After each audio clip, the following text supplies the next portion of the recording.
मंडळी, कृषी प्रधान भारत देशामध्ये रोज 2000 शेतकरी शेती सोडतात.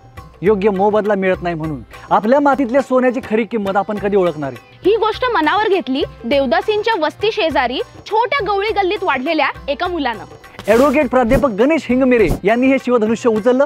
स्थानिक दर्जेदार फळांना, पिकांना आणि वस्तूंना जिओग्राफिकल इंडिकेशन मिळवून देण्याचं, म्हणजेच GI टॅग देण्याचं. पानाच्या टपरीवर काम करता करता शिक्षण घेतलं आणि मग इंग्लंडला जाऊन कायद्यातलं उच्च शिक्षण घेतलं. आजपर्यंत संपूर्ण भारतातून वैयक्तिक स्तरावर त्यांनी 7 राज्यांमधून 89 GI टॅग साठी काम केलेले, यातले 50 GI टॅग रजिस्टर झालेले आहेत. यात महाराष्ट्रातील जवळपास सर्व जिल्हे आणि तिकडच्या खास गोष्टींची नोंद झाली आहे, जसं की पुणेरी पगडी, पैठणी साडी, नाशिकची द्राक्षे आहेत, महाबळेश्वरची स्ट्रॉबेरी आहे. एकदा का वस्तूला GI मानांकन मिळालं की ती वस्तू 7 समुद्रात पार पोचली आणि तिला चांगली बाजारपेठ खुली झाली म्हणून समजा. तर मंडळी, गुढीपाडव्याच्या शुभ मुहूर्तावर घेऊन येत आहोत अशा GI मानांकित गोष्टींची मालिका. आपली माती आपला GI.